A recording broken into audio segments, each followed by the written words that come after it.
Gracias. Bueno, me vuelvo a presentar y les doy la bienvenida a todos. Estamos ya todo listo para arrancar. Disculpen ahí que estaba sin audio. Hoy vamos a estar compartiendo la fisiología del riego en arándanos, la clave para el manejo óptimo de agua en huertos comerciales. Y me presento, soy Valeria Selva, del equipo de marketing de Quilimo. Quilimo es una startup de Córdoba y que está dedicada al monitoreo del riego en todo el mundo, y creó este espacio llamado la Academia de Riego, donde compartimos conocimientos e intercambiamos con especialistas y profesionales en riego de cultivos intensivos y extensivos. En la próxima slide vamos a poder contarles que hoy en la Academia de Riego somos una enorme comunidad, 12.000 personas que nos acompañan. Los invito a todos a suscribirse a la Academia de Riego y poder tener información actualizada de los contenidos que generamos, como webinars, podcasts y informes. Hoy nos acompañan desde México dos importantes empresas y le damos la bienvenida. Una de ellas es Riego, es una empresa de riego del grupo Rotoplas que está dedicada en proporcionar soluciones hidráulicas disruptivas para el sector agrícola, con el objetivo de minimizar el consumo de agua y mejorar el rendimiento de los cultivos. Y ofrecen tecnología de punta para facilitar la distribución de la cantidad exacta de agua y nutrientes en el cultivo en el lugar correcto. Le damos la bienvenida a ellos, nos están ayudando a difundir este espacio en México, y también nos acompañan desde México la editorial de Riego, quienes publican la más avanzada tecnología para la producción de hortalizas y frutas, y así como técnicas de riego en su revista bimensual. Pero quiero dar un espacio principal a la Universidad de Concepción, que hoy nos acompaña a través del disertante que tenemos. Es una de las 3 universidades más prestigiosas de Chile, y junto hoy con la Facultad de Agronomía de dicha universidad, vienen formando ingenieros agrónomos e ingenieras agrónomas con una trayectoria de más de 60 años. Así que le damos la bienvenida también a la Universidad de Concepción de Chile. Ahora sí, les voy a presentar a los oradores. Les presento a Arturo Calderón, el ingeniero agrónomo con mención especial en fruticultura. Tiene un doctorado realizado en la Universidad de Davis, en California, con orientación a la viticultura. Es director de extensión y vinculación, Facultad de Agronomía de Concepción, y también es profesor de dicha facultad.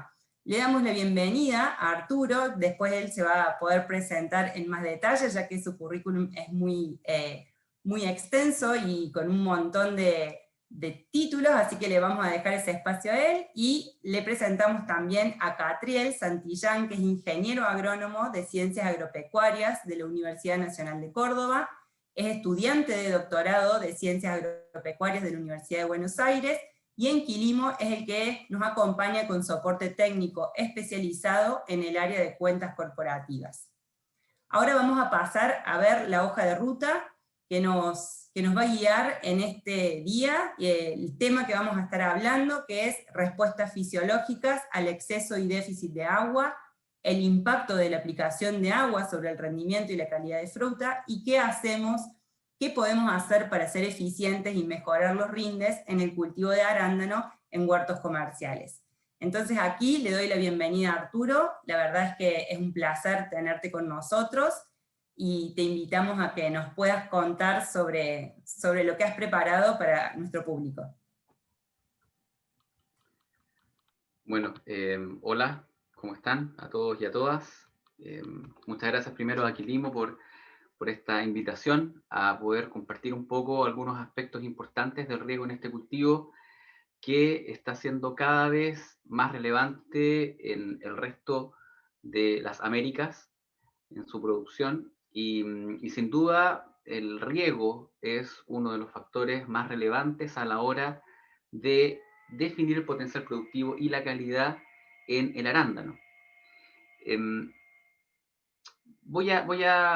Antes de comenzar con la presentación, yo quisiera que entendiéramos un poco que el riego, como lo vamos a ver durante esta charla, está orientado a un rol del agua que va mucho más allá que simplemente reponer, como práctica de riego artificialmente, el agua que los cultivos, en este caso los huertos de arándano, pierden por medio de este proceso llamado evapotranspiración. Y nosotros tenemos que entender que un riego más moderno y de precisión busca no solamente reponer lo que se pierde, sino que lograr ciertos objetivos productivos. Objetivos que van desde un equilibrio vegetativo reproductivo a través de la aplicación del agua, a otros objetivos que van, por ejemplo, como la termorregulación. Y sabemos hoy día que el riego y los sistemas de riego también son empleados para control de heladas y también control de olas de calor. Por lo tanto, el riego nosotros debemos verlo tal vez como el principal estimulador de crecimiento, el principal producto que nosotros aplicamos a nuestro cultivo para que tenga un rendimiento alto, uniforme en el tiempo y de calidad, que son los objetivos de cualquier explotación frutícola, particularmente dirigida hacia la exportación. Como me presentó Valeria, bueno, mi nombre es Arturo Calderón, soy doctor en horticultura y agronomía de la Universidad de California en Davis, y mi especialización es en relaciones hídricas de cultivos frutales. Y a lo largo de mi carrera, desde hace ya unos 5 o 6 años, he comenzado a trabajar con los arándanos y me he dado cuenta que este es un cultivo particularmente complejo desde el estudio de sus relaciones hídricas. Y es por esto que partimos esta charla hablando de las respuestas fisiológicas a situaciones muy contrastantes, pero que suelen ser confundidas en este cultivo, que son una situación de exceso y de déficit de agua.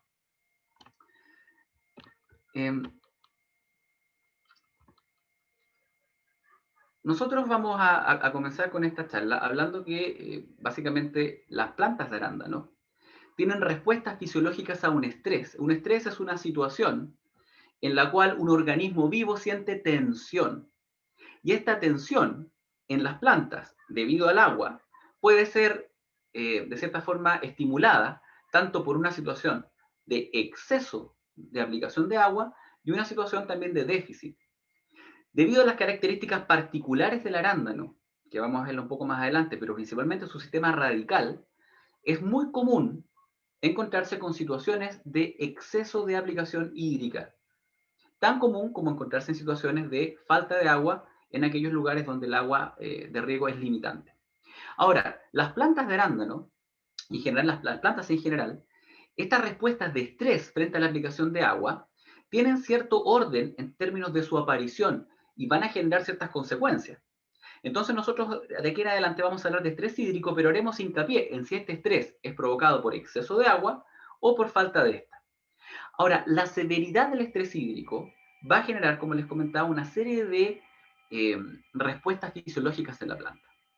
Una de ellas es una detención del crecimiento celular expansivo. La primera respuesta de las plantas al estrés hídrico es que inmediatamente cuando se siente este estrés, el turgor de las células, que es el responsable del crecimiento expansivo de las frutas, los brotes, las raíces, las hojas, cesa. Por lo tanto, al momento de encontrarse en una situación de estrés, el crecimiento celular también disminuye. Depende del momento en que nos encontremos en la temporada, es lo que veremos afectado. Si estamos nosotros en la época de activo crecimiento de brotes y hojas, un estrés temprano de hídrico va a generar una disminución del crecimiento, y esta disminución del crecimiento se va a ver reflejada en un menor cubrimiento del marco de plantación.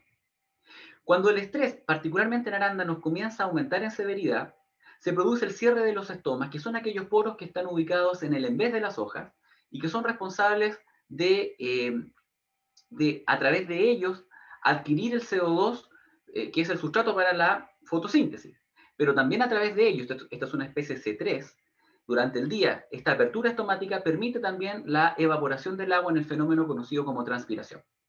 El aumento de la resistencia estomática debe ser entendido como un proceso de tolerancia al estrés hídrico, pues le permite a la planta disminuir la pérdida de agua. Sin embargo, esta disminución de la pérdida de agua también significa, si nosotros no resumimos el riego, en una pérdida de carbohidratos o incluso en una respiración de estos que puede desencadenar en la muerte de la planta por falta de alimentación, falta de energía. La disminución de la transpiración trae consigo también disminuciones en la fotosíntesis y también aumentos en temperatura, porque la transpiración es un proceso de regulación térmica.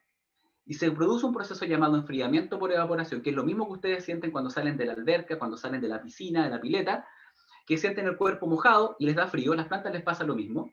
Por lo tanto, la pérdida de la capacidad de transpirar significa para las plantas quedar a merced del exceso de temperatura y también el exceso de radiación. Posteriormente también hay efectos que tienen que ver con aumentos de la respiración, y si nosotros, como les digo, no generamos un balance adecuado del agua de riego y el oxígeno en la zona de raíces, podemos tener situaciones, por ejemplo, como la que tenemos en la fotografía, que es un encarrujamiento de las hojas y la aparición de algunos compuestos del metabolismo secundario que son justamente responsables de lidiar con efectos nocivos del exceso de radiación o de temperatura, como son, por ejemplo, los antocianos en las hojas. Ahora, yo les comentaba de que el estado hídrico óptimo, que es el balance entre agua y oxígeno, en arándano es muy complejo, y es complejo por el sistema de raíces que este cultivo tiene. El cultivo del arándano es una especie que tiene raíces en general muy superficiales, y esta capacidad de no poder profundizar, y tampoco con un crecimiento lateral muy importante, le genera una baja capacidad de escape. ¿Baja capacidad de escape de qué? De exceso de humedad, falta de oxígeno o, de modo contrario, falta de agua. Cuando falta el agua, las raíces distribuyen sus asimilados hacia la parte más bien subterránea, hacia las raíces, en búsqueda de agua de reserva en el suelo. El arándano tiene una capacidad muy limitada para esto y se ve más limitada por la ausencia de pelos radicales. Además, este cultivo, en algunos climas, se ha descrito como muy sensible al cierre de sus estomas producto de la sequedad de los suelos, lo cual en el tiempo puede incluso matar el cultivo. Además, tiene conductancias estomáticas moderadas, que en una situación de exceso de agua significa que las plantas tienen tasas transpiratorias no tan altas como otros cultivos, por ejemplo, como el kiwi, o por ejemplo, como la vid, que tienen tasas transpiratorias más altas que la del arándano. Por lo tanto, nosotros tenemos que tener mucha precaución con una situación tanto de falta de agua como de exceso de esta. Acá nosotros tenemos un trabajo de los más clásicos del año 2007, donde se grafica justamente en 3 variedades distintas, en el gráfico A, B y C. Tenemos nosotros en el eje de las X la densidad de raíces en centímetros de raíz por centímetro cúbico de suelo, y en el eje de las Y la profundidad del suelo. Y ustedes se pueden dar cuenta que independiente de las 3 variedades, Duke, Blue Crop y Elliot, la mayor parte de las raíces, la mayor densidad, está ubicada en los primeros 30 centímetros del suelo. Por lo tanto, nosotros nos damos cuenta en estas plantas adultas que el suministro de agua en los 30 primeros centímetros de suelo va a ser fundamental para mantener a nuestro cultivo en una condición adecuada de oxigenación y también de hidratación. Esta zona se conoce como la zona de enraizamiento efectivo y es la zona donde nosotros debemos estar preocupados de tener este buen balance. Ahora, ¿por qué es tan complejo para el arándano? Bueno, básicamente, cuando nosotros tenemos un sobreriego, lo que estamos generando es el desplazamiento del oxígeno de los poros, ya sea macroporos o microporos, del espacio suelo, del perfil del suelo. Acá nosotros tenemos un gráfico, un trabajo en 1985, en un huerto de arándanos, donde se puede ver el efecto de distintos días de anegamiento, una duración de anegamiento distinto. Desde el 0, suelo sin anegar, que están con círculos blancos, hasta un anegamiento máximo de 35 días sucesivos. Y lo que nosotros podemos ver en el eje de las Y, es la tasa de difusión del oxígeno y cómo cambia a partir del fenómeno de anegamiento. Lo que nos podemos dar cuenta es que en 2 días de anegamiento, la tasa de difusión del oxígeno en el suelo disminuyó en un 50%, y que lo vemos aquí nosotros reflejados en todos estos líneas juntas. Lo otro que nos podemos dar cuenta es que la reducción de esta tasa de difusión llegó a niveles más bajos que 0,3 microgramos por centímetro cuadrado. Eso quiere decir que bajó mucho la capacidad del oxígeno de moverse de un poro a otro. La capacidad de aeración disminuyó mucho. En plantas, en general, cuando nosotros tenemos bajo 0,3, estamos en una situación que es limitante para el crecimiento de las raíces. El exceso de humedad también trae consigo respuestas fisiológicas similares a la falta, y una de ellas es el cierre estomático. Acá nosotros vemos un gráfico de un trabajo también antiguo de 1986 en arándano, donde se puede ver el efecto durante 5 días consecutivos en la variable conductancia estomática, que se refiere a la apertura o cierre de los estomas. Acá nosotros vemos que después de una situación de riego, en que el suelo se ha saturado, naturalmente los estomas tienden a cerrarse en la situación de riego en ambos tratamientos, pero en aquel tratamiento que está con línea continua, en donde se ha mantenido regando en una situación de anegamiento, vemos que no se recupera la conductancia estomática a valores como la línea punteada, en donde se ha dejado drenar el suelo. Un suelo a capacidad de campo ha recuperado su capacidad de intercambio gaseoso, abriendo los estomas, situación que no ha ocurrido con el exceso de agua. Vemos que al día número 5, no solamente la conductancia estomática, que está en este último gráfico, no se ha recuperado, sino que además, en la línea continua, la conductancia estomática ha disminuido prácticamente a cero. O sea, después de 5 días de anegamiento del arándano, puede presentar una conductancia estomática cercana a cero, que puede causar disminuciones en la fotosíntesis por sobre el 60%. Ahora, con una conductancia estomática de cero, la fotosíntesis es prácticamente nula. Nosotros, de no recuperar esta situación, de no dejar drenar el suelo, vamos a encontrarnos en una situación, obviamente, de básicamente desnutrición de la planta en términos de sus carbohidratos. ¿Cómo afecta esto al crecimiento vegetativo? Algo sumamente importante en una condición de establecimiento de un cultivo de arándano, en los primeros años de establecimiento, donde nosotros estamos buscando cubrir el espacio, no producir fruta, y también es importante durante la primavera, cuando el cultivo comienza nuevamente a aparecer sus hojas, sus brotes, para cubrir el espacio asignado y tener una cantidad de tejido que nos permita cosechar la luz del sol para producir en forma uniforme fruta de calidad. Y vemos nosotros en este gráfico, que es una adaptación del trabajo anterior, en donde nosotros vemos el área foliar y cómo se ve afectado por distintos días de anegamiento, que son las barras de cada uno de los colores. En primavera, más hacia su izquierda, y en verano, más hacia su derecha.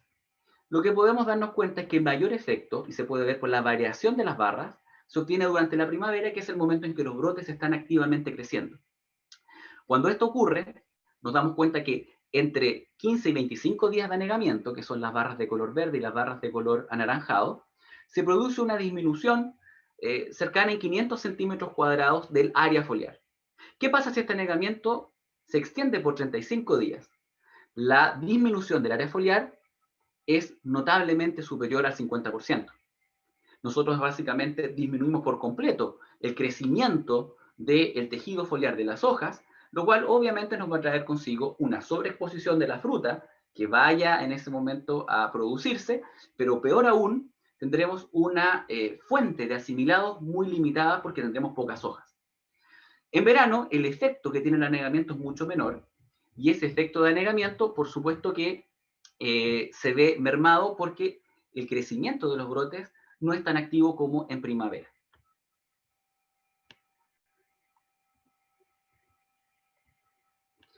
Ahora, nosotros en arándano no lo hemos estudiado tan en detalle, pero en kiwi sí lo hemos estudiado. ¿Cuál es el efecto del anegamiento sobre el crecimiento de raíces? Habíamos hablado anteriormente de que una menor difusión del oxígeno en la zona radical genera un menor crecimiento de raíces. Y en kiwi nosotros hicimos un experimento. Acá ustedes ven, aplicamos 3 distintas tasas de reposición de agua, 100% de la evapotranspiración, 140% de evapotranspiración y 180% de evapotranspiración. Y analizamos por calicatas 3 profundidades distintas, 0 a 30 centímetros de profundidad, 30 a 70 y 70 a 100 centímetros de profundidad. Y lo que nos dimos cuenta es que aquel riego en que repusimos el 100% de la evapotranspiración presentó significativamente un 10% más de raíces finas que aquellos riegos en donde repusimos un 40% más que lo estimado y un 80% más. Por ende, lo que nosotros entendemos es que en la zona donde los kiwis, también raíces muy superficiales, tienen la mayor cantidad de raíces, hemos producido un mejor y mayor crecimiento de raíces finas, que son las raíces más activas que tienen las plantas, cuando estamos en una situación de balance entre oxígeno y agua. Ahora, obviamente, si nosotros tenemos problemas de crecimiento vegetativo, que nos limitan la fotosíntesis, que nos limita el crecimiento de hojas, también podemos tener problemas en la formación de flores y en el crecimiento reproductivo. De esta forma, este trabajo de 1985 nos muestra claramente el efecto de la duración de días de anegamiento desde 0 hasta 35 sobre el porcentaje de flores formadas. Nuevamente el número 5 se nos aparece mostrándonos que 5 días de anegamiento bastan para disminuir la formación de yemas florales en un 30% aproximadamente. 15 días de anegamiento, por ende, son aún más detrimentales y generamos una disminución superior al 50% de la floración. Por lo tanto, nosotros nos estamos dando cuenta de que la situación de anegamiento es una situación realmente compleja. Ahora uno podrá decir tal vez que la situación de anegamiento es muy extraña, porque en la condición en la que nos encontramos de cambio climático, lo más probable es que nos encontremos con una situación de falta de agua. Sin embargo, nosotros sí nos encontramos en situaciones donde podemos encontrar anegamiento fácilmente. Por ejemplo, en aquellos lugares donde existe un suelo de una matriz más bien arcillosa, lugares donde muchas veces existe por distintas razones alta variabilidad en el desarrollo vegetativo de las plantas. En este caso, por ejemplo, es un caso particular de una zona del sur de Chile. Tenemos plantas de la variedad Blue Ribbon, en donde esta plantación presentaba una alta heterogeneidad entre zonas altas y bajas. Hay un desnivel cercano a 1 metro entre una zona alta y baja, lo cual, si bien no es suficiente para mover el agua en términos laterales en forma importante, sí generó, por razones topográficas, diferencias importantes en el desarrollo de las plantas.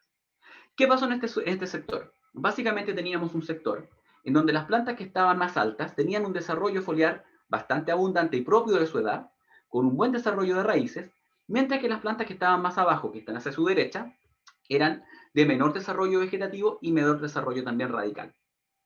¿Cuál es el problema? Que cuando uno establece sistemas de riego en donde vamos a reponer en función simplemente de la evapotranspiración utilizando coeficientes de cultivo, nosotros nos basaremos muchas de las veces en coeficientes de cultivo que están publicados para plantas sin ningún tipo de estrés, ni biótico ni abiótico. Por lo tanto, están diseñados para un tipo de plantas como esta, de alto desarrollo, no de bajo desarrollo.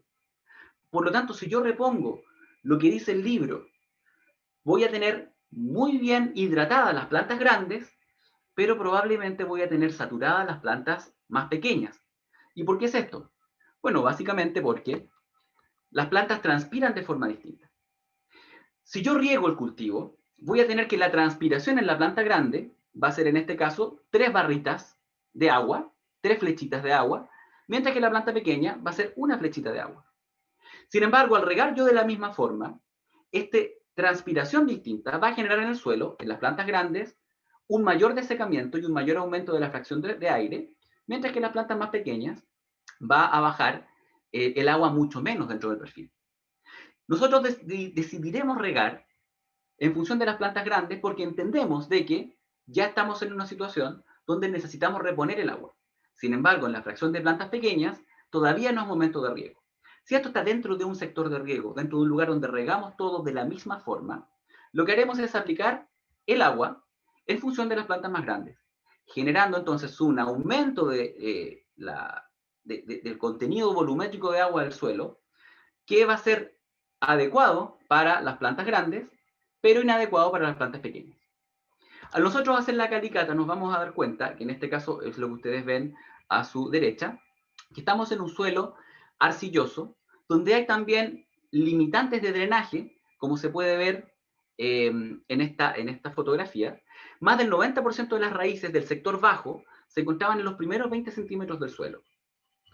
Encontramos también que existía una limitante de drenaje y que se podía evidenciar en la presencia de moteados. ¿Qué significa esto? Que las plantas que están en el sector bajo se encontraban en una situación donde en algunas ocasiones tenía muchísima agua en la zona de raíces y en otras ocasiones tenía muy poca. Obviamente, ambas situaciones van a mermar el crecimiento de la planta. Nosotros lo que hicimos fue estudiar, de cierta forma, cuál fuera la relación entre este desarrollo de la planta, evaluado como índice de área foliar, que son los metros cuadrados de hoja por 1 metro cuadrado de suelo. A mayor índice de área foliar, mayor densidad tiene la canopia, con el nivel de estrés hídrico medido con la bomba de Cholander, que es un aparato que es internacionalmente reconocido como el más robusto para evaluar estrés. ¿Qué fue lo que encontramos? Básicamente que las plantas que estaban más grandes tenían mayores índices de área foliar y las plantas más pequeñas menores índices de área foliar. Pero la relación entre el área foliar y el estrés hídrico era una relación negativa, en donde las plantas más grandes se encontraban en una situación de mayor estrés hídrico, mientras más negativo es el número, más estrés hídrico tenemos, a diferencia de las plantas pequeñas que se encontraban en una situación de menor estrés hídrico. ¿Por qué se produce esto? Nuevamente, yo estoy regando en forma pareja, transpiramos diferenciadamente, las plantas grandes transpiran más y al transpirar más desecan mayormente el suelo, por lo tanto su nivel de estrés hídrico va a ser mayor, versus las plantas pequeñas en que este riego uniforme en función de las plantas grandes va a mantener las plantas muy hidratadas, como lo que se ve acá. ¿Cómo se ve esto en algunos parámetros fisiológicos? Básicamente lo que nosotros encontramos fue que efectivamente las plantas de desarrollo alto tenían un potencial hídrico más negativo, que quiere decir más estresada, mientras que las plantas de desarrollo bajo estaban más húmedas. La conductancia estomática no se vio significativamente mermada, lo cual quiere decir que eventualmente la fotosíntesis fue similar. Encontramos índices de área foliar muy distintos, como ustedes ya lo vieron, y humedades de suelo también muy contrastantes. La humedad del suelo en el sector alto era de 19%, mientras que en el sector bajo de 27%. Acá había pasado ya cerca de una semana desde el último evento de riego, y después de una semana en esta matriz arcillosa, nosotros nos encontrábamos con un suelo en el sector alto, cercano o más cercano a punto de mastitis permanente, mientras que en el suelo bajo estaba mucho más cercano a capacidad de campo. Obviamente la aplicación de agua de riego va a generar en el suelo de las plantas de menor desarrollo una condición que puede ser propicia para la hipoxia, que es la falta de oxígeno o la baja concentración de oxígeno en las raíces.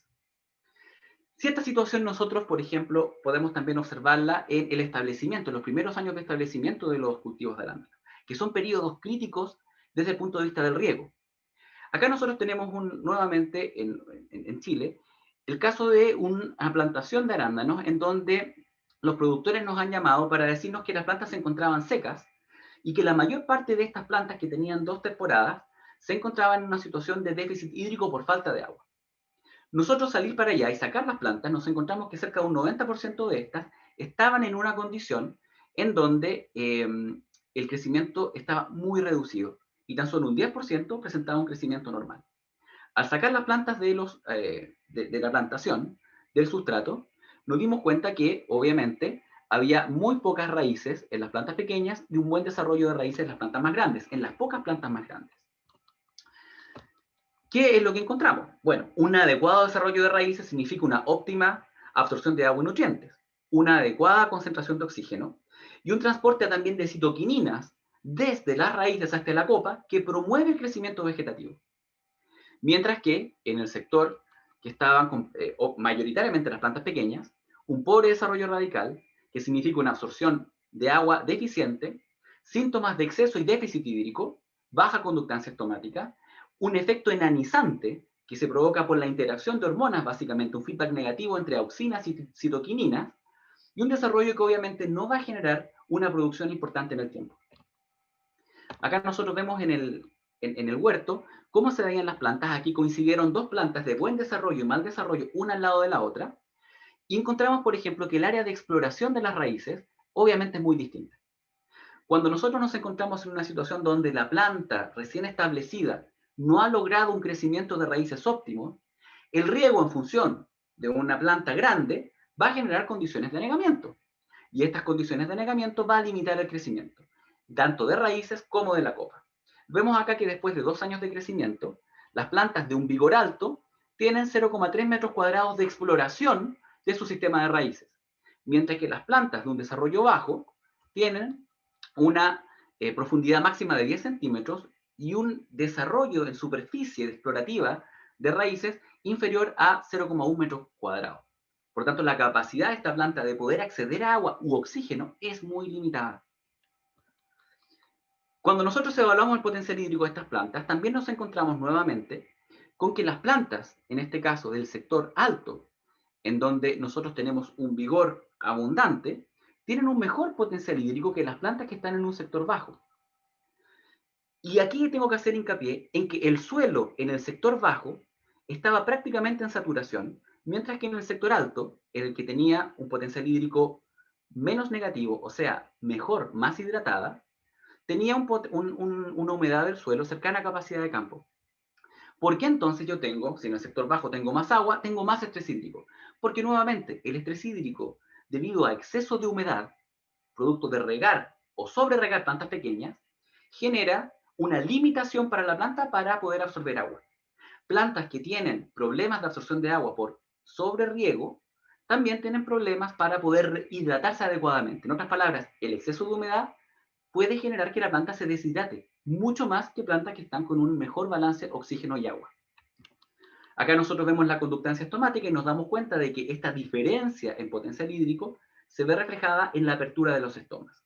Las plantas de buen vigor, con un buen sistema de raíces, tienen conductancias estomáticas que son el doble que aquellas plantas con raíces muy limitadas.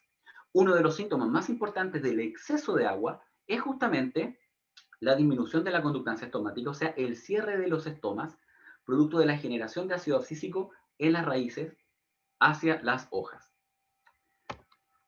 Ahora bien, hablamos justamente de esta relación entre conductancia estomática y potencial hídrico.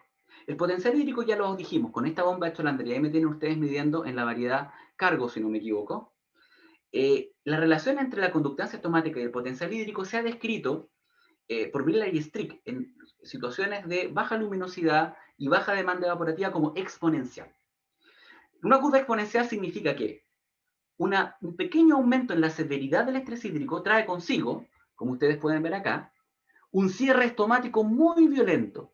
En otras palabras, tan pronto la planta se comienza a deshidratar, los estomas se cierran.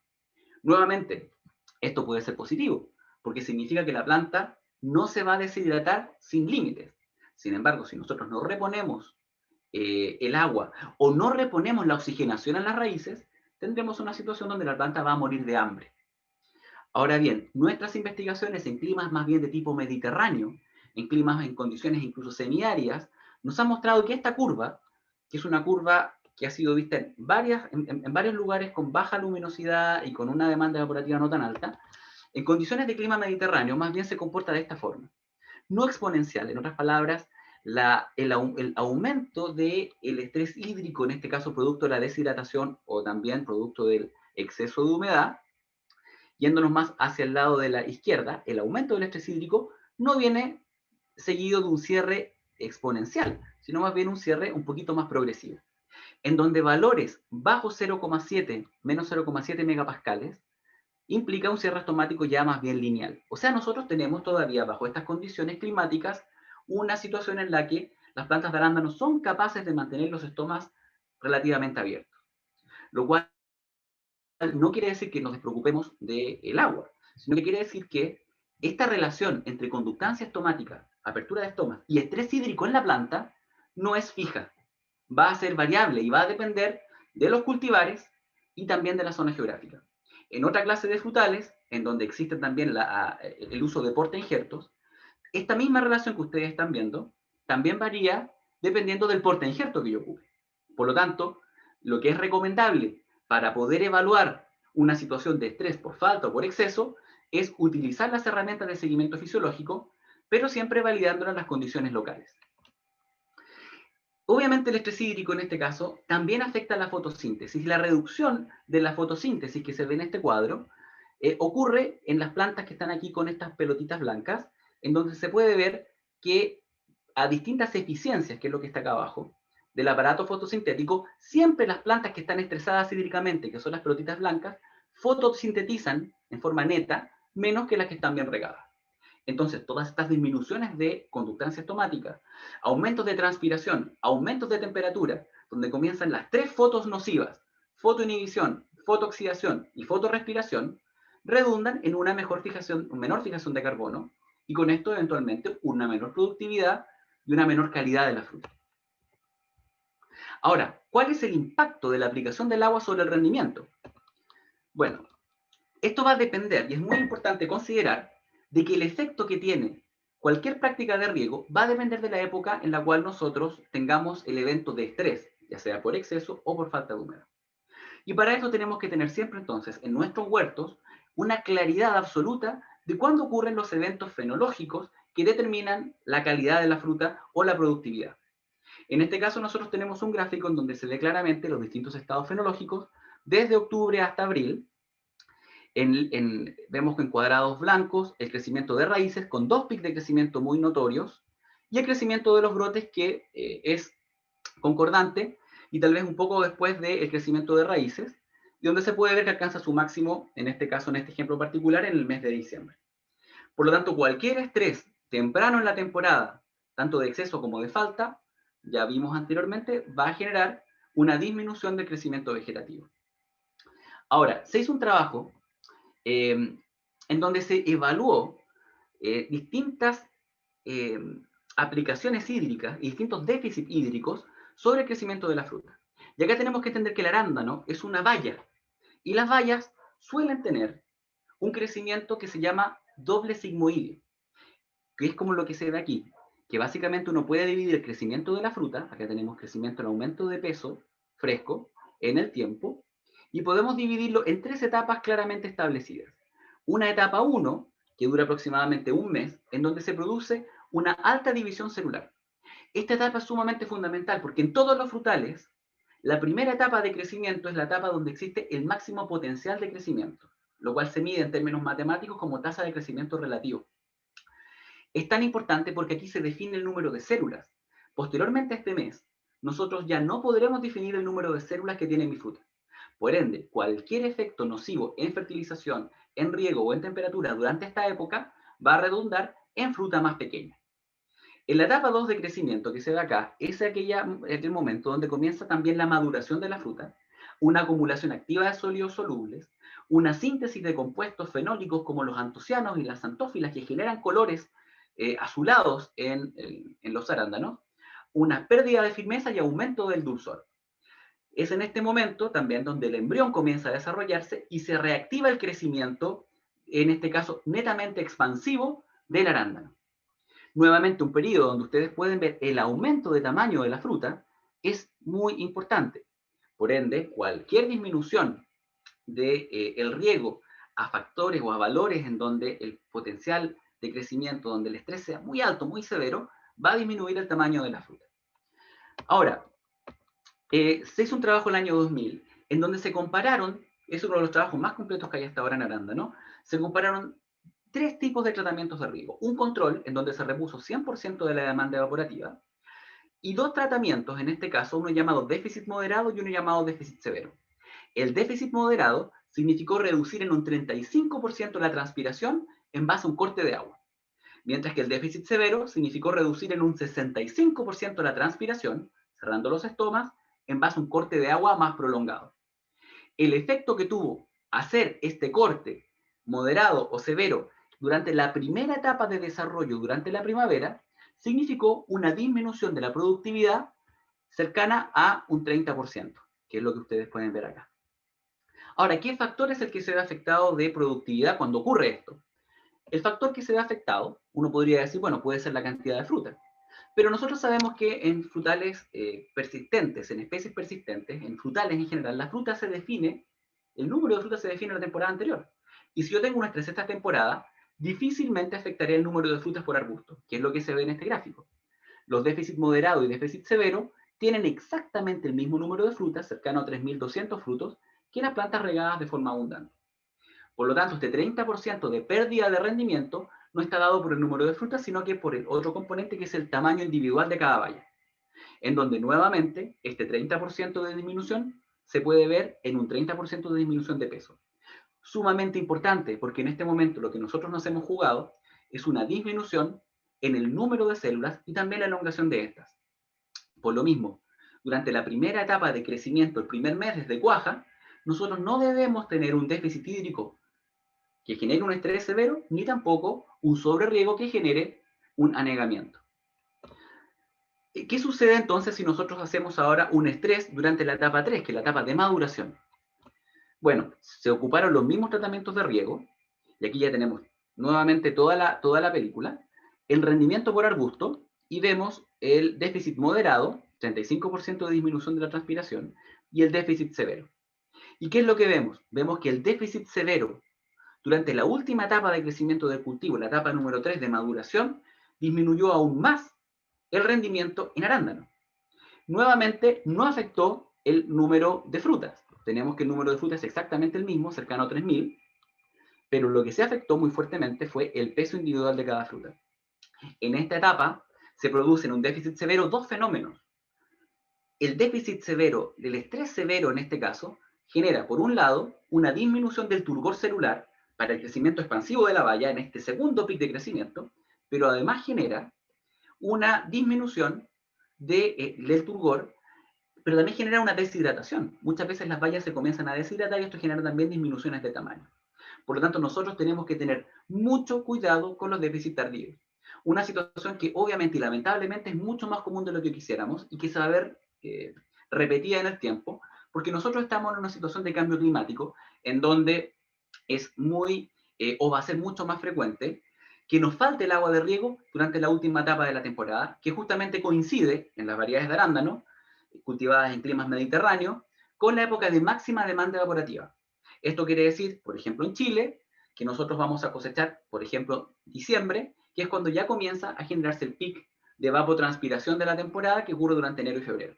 En variedades más tardías, como por ejemplo los cultivar Oclockenii, que es una variedad tardía, de cosecha expandida en el tiempo, durante los meses de enero y febrero, nosotros veremos entonces muy fácilmente que en aquellos lugares donde falta agua de riego, podemos tener mermas importantes de rendimiento producto de este estrés hídrico.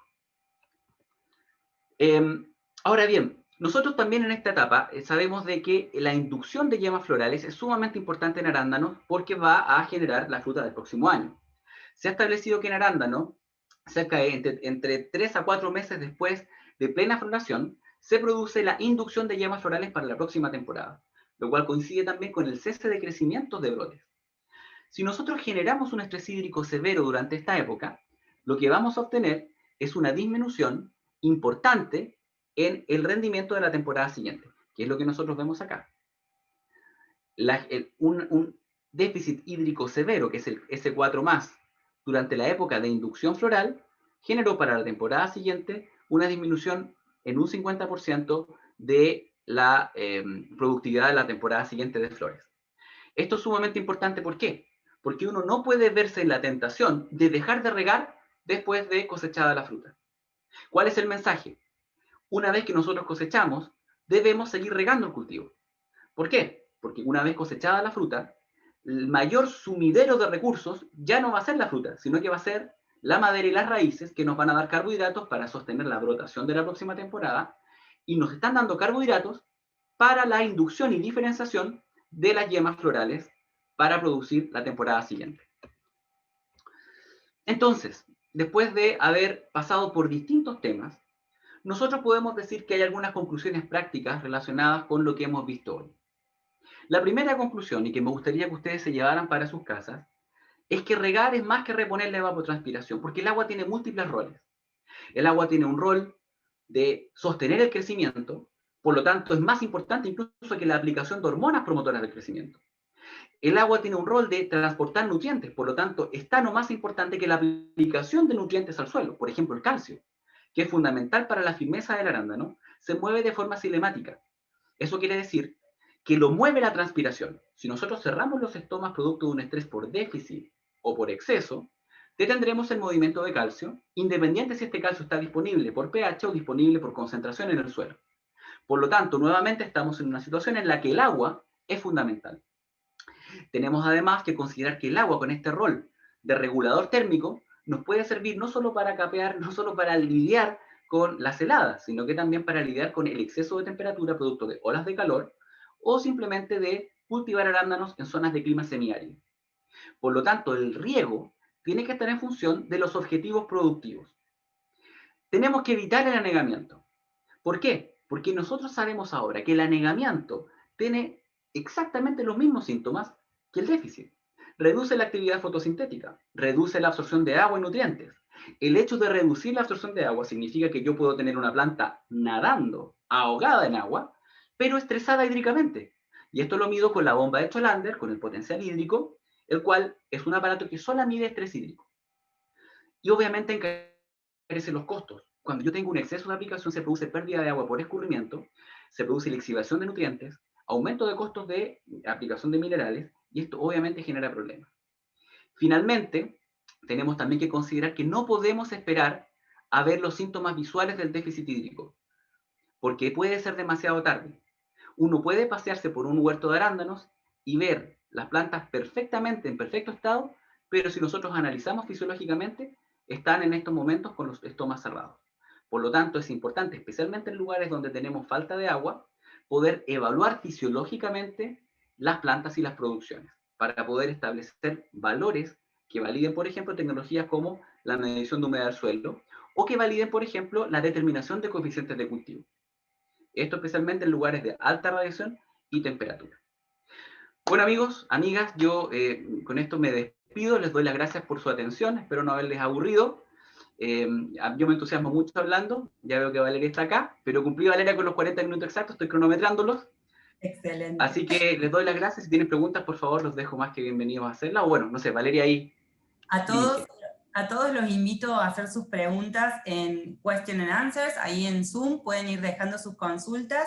Mientras tanto, la verdad es que muy interesante, Arturo, tu presentación, muy práctica, al hueso, lo importante que es para el cultivo de arándanos saber cuándo y cuánto regar. Y yo quiero interactuar con el público que está del otro lado y que nos cuente cómo deciden ellos, porque es una decisión difícil el determinar cuándo y cuánto regar. De acuerdo a tu presentación, impacta en un montón de eventos fisiológicos dentro del cultivo de arándano, y sé que se torna como una decisión pesada el decidir cuánto regar sabiendo que es un cultivo que tiene escaso desarrollo radicular y que cualquier exceso o restricción va a impactar derecho en el rendimiento, en el área foliar y en otro montón de aspectos que venías mencionando en tu presentación. Te pido que te quedes ahí, Arturo. La gente está votando, está diciendo que la mayoría, el 45%, lo hace a ojo, a humedad al tacto, ¿sí? Así que me parece interesante lo que se viene ahora. Te pido que nos esperes, vamos a responder al final de la charla las preguntas, y los invito a que nos sumemos a esta parte de la presentación en donde Catriel nos va a contar qué herramientas tenemos para ser más eficientes en el uso del agua y tener una mejor o estar más tranquilos a la hora de decidir cuándo y cuánto regar. Así que bienvenido, Catriel, y bueno, adelante, este espacio es tuyo. Muchas gracias, Valeria. Primero quería agradecer a Arturo y a felicitar a Arturo por su presentación. Yo lo que le voy a contar ahora son los nuevos métodos de toma de decisión de riego. Repasando, vamos a establecer una hoja de ruta primero. Vamos a repasar cuáles son los métodos de toma de decisión, de los cuales votaron ustedes hace un ratito. Vamos a hablar de lo que es el riego con Big Data. Vamos a hablar de establecer el concepto de balance hídrico y vamos a ver cómo podemos determinarlo a través de imágenes satelitales, datos de campo y datos de cultivo para poder establecer lo que es el agua útil, la oferta de agua del suelo. Y por último vamos a hablar de la herramienta de Quilimo y cómo realizamos el modelado del coeficiente de cultivo o coeficiente KC. Primero, esto repasando un poquito de lo que se preguntó en la encuesta, ¿cómo decidimos cuánto regar? Tenemos diferentes métodos, estos métodos van variando en su precisión, también varían en la complejidad para la toma de los datos. La primera es la tradición y la costumbre, tenemos un calendario para establecer cuánto regamos en función de lo que se hizo en experiencias pasadas. También podemos medir humedad al tacto, que es la que salió más votada y es la que más se usa. Por experiencia sabemos que es la que más se utiliza. Es bastante válida siempre y cuando se tenga buena experiencia y la persona que lo realice esté entrenada. También se utilizan calicatas. Otro es el utilizar herramientas para medir cuánto es la evapotranspiración, como son las tablas de FAO o lo que podemos obtener a través de estaciones meteorológicas. Una que se instala en el campo, que es la bandeja de evaporación, nos dice cuántos milímetros se evaporan diariamente de una película de agua libre. Otras son las que se instalan en el suelo, que son las sondas, ya sean tensiómetros o sondas de capacitancia de neutrones. Y por último, la bomba de Jolander, que nos mide cuánto es el potencial agua del cultivo. Esta última es la que está incluyendo el cultivo. Las demás solamente se enfocan en lo que es el suelo o lo que es la atmósfera. Bien, ahora le voy a comentar lo que es la gestión de riego con Big Data, que es lo que realiza Quilimo. Quilimo es una empresa de tecnología de gestión de riego que utiliza el Big Data. El Big Data es el procesamiento de datos de alto caudal y alta velocidad. Quilimo, la principal solución que ofrece Quilimo es llevar adelante un balance hídrico a través de toda la información que podemos recopilar. Primero vamos a establecer lo que es el concepto de balance hídrico. Es un equilibrio entre pérdidas y entradas en un sistema. En este caso tenemos tres actores. El principal actor es el suelo, que es el oferente de agua, al cual ingresa agua por riego o por lluvia. Las pérdidas de agua de este suelo se dan por varias vías. Una puede ser la percolación o la escorrentía, y las otras son la evaporación y la transpiración. Estas dos construyen lo que es la evapotranspiración del suelo, del agua del suelo. El gran demandante es la atmósfera, es el que nos determina cuánta agua se va a perder por estas dos vías, y en el medio tenemos el cultivo. Entre estos tres se establece lo que es el sistema suelo-planta-atmósfera. En un sistema productivo, el deseo es que toda el agua que se pierde hacia la atmósfera pase a través de la planta, es decir, aumentar la componente transpirativa y llevar a la mínima presión lo que es la componente evaporativa. Las plantas son una gran bomba de extracción de agua. Y bueno, ya Arturo mencionó algo de lo que es el coeficiente de cultivo. El coeficiente de cultivo nos marca la situación de crecimiento del cultivo y nos marca cómo está la demanda en relación a un parámetro que podemos establecer a través de datos meteorológicos, como es la transpiración de referencia, del cultivo de referencia. Bien, ahora, ¿cómo funciona Quilimo? Quilimo utiliza tres fuentes de información. La primera son las imágenes satelitales, la segunda los datos meteorológicos y por último los datos del huerto. Los datos del huerto nos permiten establecer un estado inicial del suelo. Para eso tomamos datos de textura, establecemos lo que son las constantes hídricas del suelo, establecemos un nivel inicial de agua. A ello le restamos lo que es la evapotranspiración real, que es la que construimos con imágenes satelitales y datos meteorológicos, y le sumamos lo que son los ingresos de agua de lluvia y de riego. Con esto obtenemos lo que es el contenido de agua del suelo para un determinado momento, un contenido de agua real. Esto sin instalar sensores en el campo. Los sensores se utilizan solamente para realizar validaciones. Bien, de los datos meteorológicos tomamos lo que es la información de radiación, temperatura, viento y humedad para establecer lo que es la evapotranspiración de referencia, la fórmula o la ecuación conocida de Penman y Montit, con diferentes parámetros, principalmente estos, establecen lo que es el déficit de presión de vapor y finalmente nos permiten calcular cuánto es la demanda de un cultivo en estado ideal. Este es un pasto de referencia, un cultivo de 10 centímetros que está bien irrigado, y de esta manera, con datos meteorológicos, podemos medir cuánto está perdiendo un cultivo en manera ideal, o el cultivo de referencia. Bien, eso por un lado. Por el otro, Quilimo utiliza satélites, información de satélites. Estamos trabajando con 4 satélites, MODIS, Landsat, Sentinel y Planet. Con Planet lo estamos incorporando, son imágenes de alta resolución. Con estos satélites, que nos permiten tener información cada 3 o 4 días, tomamos imágenes de NDVI de cada uno de los sectores que estamos monitoreando, de las unidades de riego que estamos monitoreando, como vemos en el centro de la pantalla. El NDVI es el índice de vegetación de diferencia normalizada, es un índice de verdor, es un indicador de la biomasa fotosintéticamente activa, nos indica la cantidad y calidad de esa área, del área foliar que hay en un sector. Nos permite detectar también anomalías que podemos llegar a tener. En este caso, en esta imagen, vemos los píxeles de diferentes colores. El color verde es un NDVI alto, es decir, un cultivo que está cubriendo todo el entresurco, que está fotosintetizando activamente. Son plantas más vigorosas y por ende tienen mayor demanda de agua. Existe, y es conocido, existen múltiples publicaciones, que hay una alta correlación entre lo que es el NDVI, que podemos medir, este índice de verdor, con el coeficiente de cultivo para cada uno de los sectores. Entonces, Quilimo, con un algoritmo propio, transforma lo que es la información de NDVI en un coeficiente de cultivo. Finalmente, como tenemos a través de los datos meteorológicos, la transpiración de referencia, el coeficiente de cultivo medido en tiempo real de un sector, podemos establecer cuánto es la evapotranspiración del cultivo o la demanda real de agua del cultivo en un sector determinado. Lo que aquí les estoy mostrando son la evolución de imágenes de NDVI de un huerto de arándanos en México. Tenemos 3 imágenes y vemos cómo a medida que el cultivo avanza su etapa fenológica, empieza a aumentar el índice de área foliar, aumenta la fotosíntesis, los píxeles de esta imagen se van tornando más verde y por ende podemos establecer que está aumentando el KC.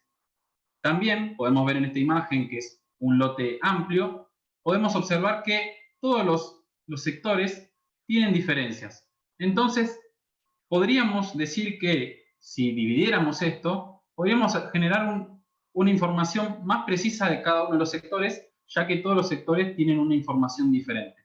Este es el gran fuerte de Quilimo.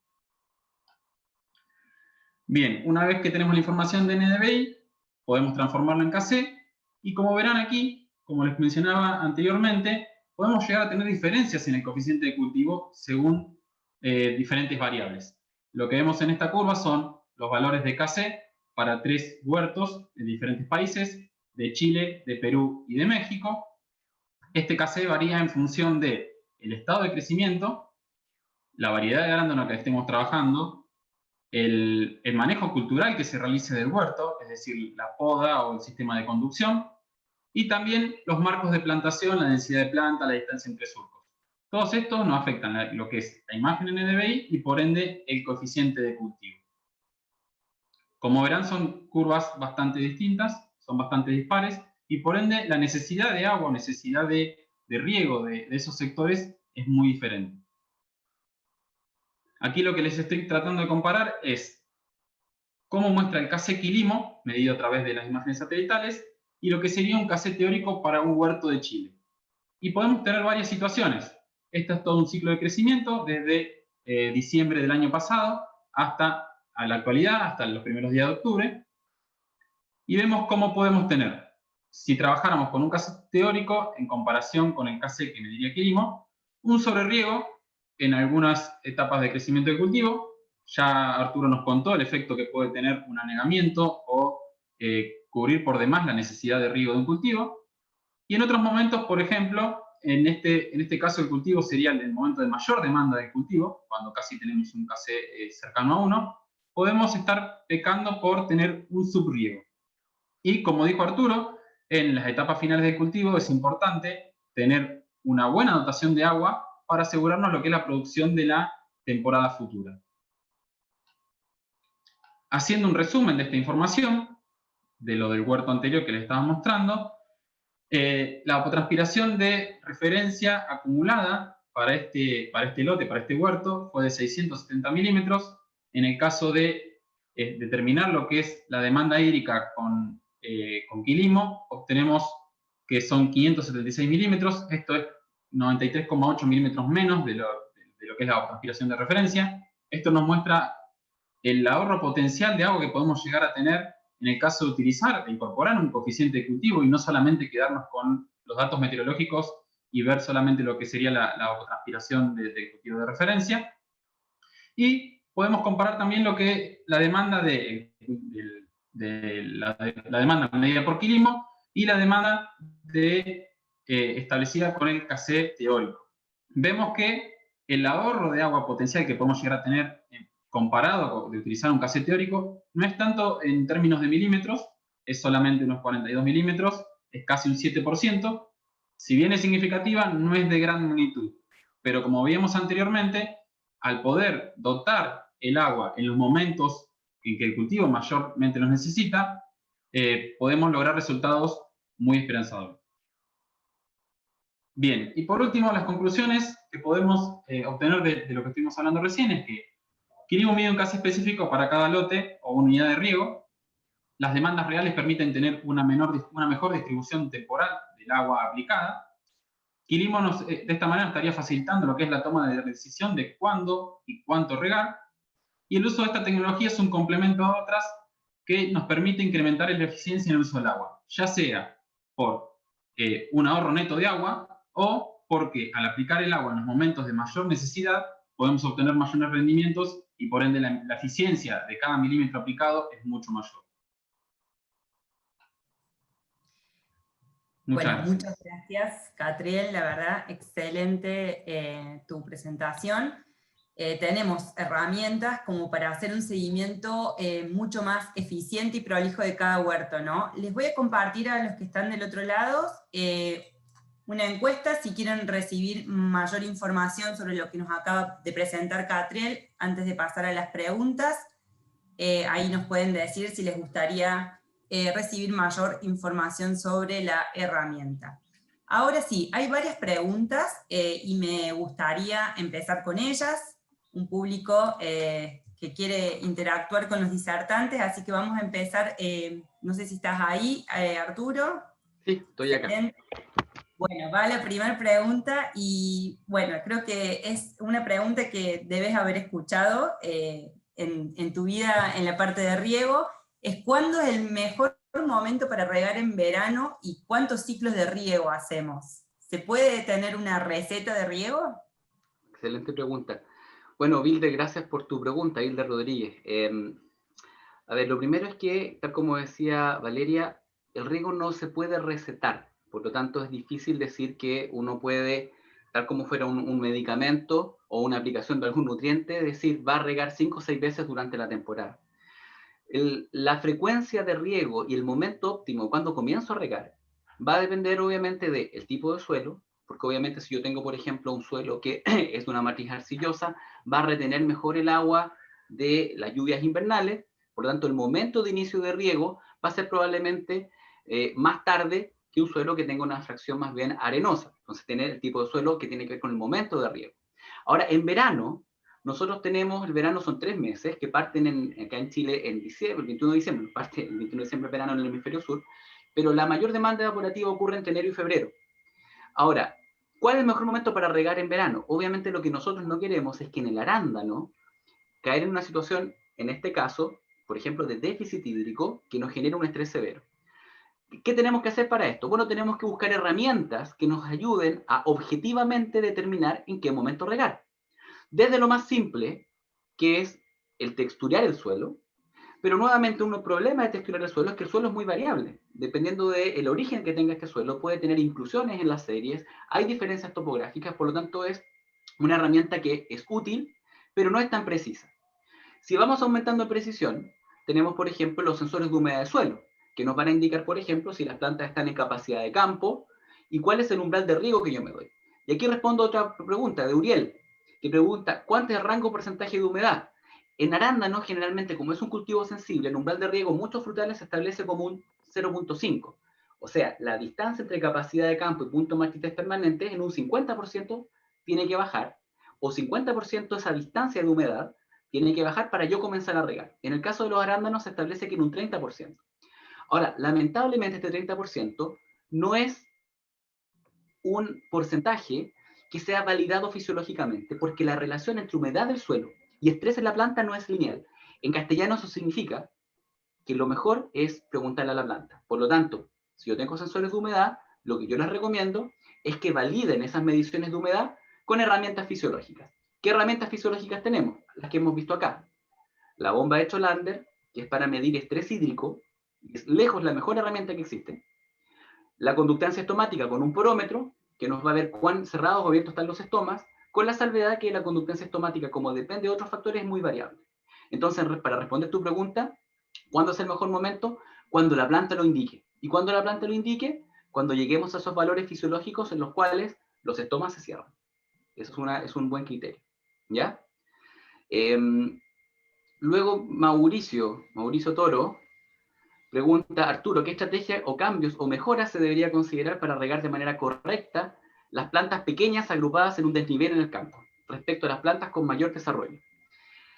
A ver, la verdad es que las mejoras, la primera mejora es que nosotros deberíamos tener desde el establecimiento un huerto uniforme. Si yo tengo plantas que están desuniformes en su desarrollo, tengo que preguntarme por qué. Desde el punto de vista del riego, lo que deberíamos evaluar primero es la uniformidad de este, y para esto tenemos mediciones de coeficientes de uniformidad. Y esto se hace haciendo mediciones de aforo, mediciones de caudal por emisor, en distintos lugares del campo. Existen fórmulas para calcular los coeficientes de variabilidad del riego, que nos permite estimar si en sectores altos o sectores bajos estamos regando lo mismo. ¿Las plantas reciben la misma cantidad de agua? Ahora, si reciben la misma cantidad de agua, si la uniformidad es alta, entonces probablemente el problema no está en la cantidad de agua que yo riego, sino que a lo mejor diferencias topográficas o diferencias de suelo. Ahora, si tengo yo esas diferencias, ¿qué puedo hacer? Lo ideal sería, si son muchas las plantas, cambiar sector de riego. En otras palabras, resectorizar. Regalas definitivamente de forma distinta. Porque nuevamente, cuando yo tengo las plantas muy mezcladas dentro de un mismo sector de riego, voy a estar regando en función o de las plantas pequeñas o de las plantas grandes. Si riego en función de las grandes, voy a ahogar las pequeñas. Si riego en función de las pequeñas, voy a estresar las grandes. Por ende, es una situación compleja. ¿Cómo podríamos mejorarla? Tal vez haciendo medidas paliativas que permitan un desarrollo vegetativo adecuado en las plantas más pequeñas. Y para eso tenemos que discernir muy bien cuál es el factor que está haciendo que las plantas sean pequeñas. ¿Habrá una deficiencia nutricional? ¿Habrá algún limitante topográfica? ¿Habrá algún problema físico al crecimiento de las raíces? Una vez que solucionemos eso, tal vez podremos nosotros regar de alguna buena forma. La siguiente pregunta es de Jorge, pero no es para mí, es para el NDVI. Así que esa es para... Catriel, ahí Jorge nos pregunta, bueno, nos dice que el NDVI o el NDVI se mide a través, digamos, de los colores, como vos explicaste en tu presentación, y que depende o está correlacionado con el nivel de clorofila, y esto a su vez con la cantidad de nitrógeno y magnesio, entre otras cosas. Entonces, bueno, nos pregunta qué tan confiable puede ser estimar el Kc en base a este parámetro de NDVI. Bien, Quilimo ha realizado validaciones en cultivos, realizó muchas en lo que es cultivo extensivo, sobre todo en cultivo maíz, y se ha establecido que medir el coeficiente de cultivo que mide Quilimo y medirlo a campo, a través de variables fisiológicas, tiene más o menos un desvío de un 7%, o el ajuste es de un 82-83%, 92-93%.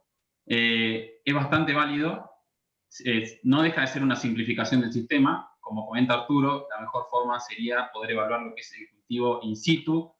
De todas formas, cuando uno tiene un huerto tan grande, evaluar las plantas en el campo nos da mucha precisión, pero puede ser muy tedioso evaluar muchas plantas. O uno se focaliza en algún sector, en el caso de los productores deben conocer cuáles son los sectores más representativos, pero nos quita un poco de que el dato sea abarcativo. De todas formas, en Quilimo hemos validado los datos, y los datos de NDVI, utilizar coeficiente de cultivo a través del NDVI es válido y no tenemos mayores errores. Perdón, ahí Catriel, quisiera hacer un alcance nada más. Recordemos que el coeficiente de cultivo es un indicador que nos transforma la ET de referencia en la ETC, pero está en condiciones óptimas. Por lo tanto, nosotros partimos que cualquier determinación de coeficiente de cultivo es para un cultivo que está manejado en forma óptima. Por lo tanto, si nosotros sacamos un NDVI que está relacionado obviamente con índices vegetacionales, estamos asumiendo que es el de plantas que están regadas óptimamente y que están en una condición óptima. Ahora, una cosa que es muy valiosa de poder hacer estas validaciones o estas fotografías aéreas, ya sea por uso de estos sistemas con drones o con satélites, es que permite justamente, más allá del NDVI, que es un índice vegetacional, permite saber el tamaño de tus plantas, y con ese tamaño de tus plantas tú puedes ajustar mejor la demanda.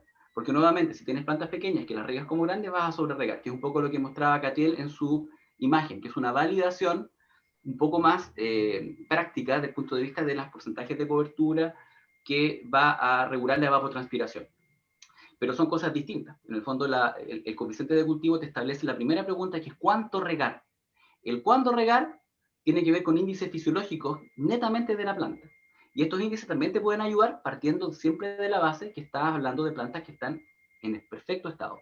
Cuando ya estás hablando de plantas que tienen un problema, por ejemplo, un estrés biótico, alguna plaga, alguna enfermedad, eso ya no se llama coeficiente de cultivo, sino que su coeficiente se llama KS, que ya tiene un nivel de estrés, y que también es importante saberlo para no sobreregar esa planta, porque una planta enferma, si tú la sobrerriegas, la vas a enfermar más.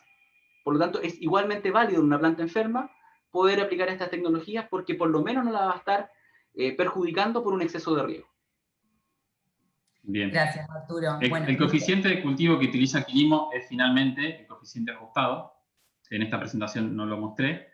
Se dispara cuando tenemos algún evento extremo, por ejemplo, los golpes de calor, o cuando detectamos con el balance hídrico que llevamos que el nivel de agua del suelo desciende hasta un nivel determinado. Que eso nos estaría provocando algún estrés en la planta, como cierres tomáticos, que también nos va a provocar un menor consumo de agua del suelo. Pero tenemos en cuenta ese coeficiente. Excelente. Bueno, Muchas gracias, muy interesante las preguntas y las respuestas por parte de ustedes.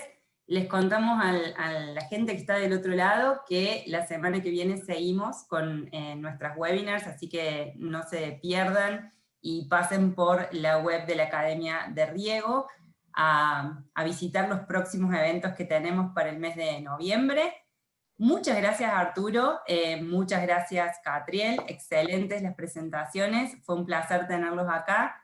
También los invito a todos que pasen por la web de Riego Latam, www.Riego Latam, el evento que nos va a reunir a todos el 19 de noviembre, en donde vamos a estar hablando de sustentabilidad y economía del riego para toda Latinoamérica, con importantes disertantes de Chile, de Perú, de México, de Argentina, así que los esperamos el 19 de noviembre en Riego Latam, y pasen sí por la Academia de Riego, suscríbanse para obtener las últimas novedades que tenemos en cuanto a informes, webinars y podcasts. Gracias a los dos, los dejo que se despidan y nos volvemos a ver pronto. Bueno, primero agradecer nuevamente a Quilimo por esta oportunidad, Catriel también por tu excelente presentación. Les dejo en el chat en este momento un link para que ustedes puedan ver cómo se maneja la bomba de Cholander y lo útil que puede ser para la determinación de estrés hídrico en tanto vides para vino como cualquier otro cultivo frutal.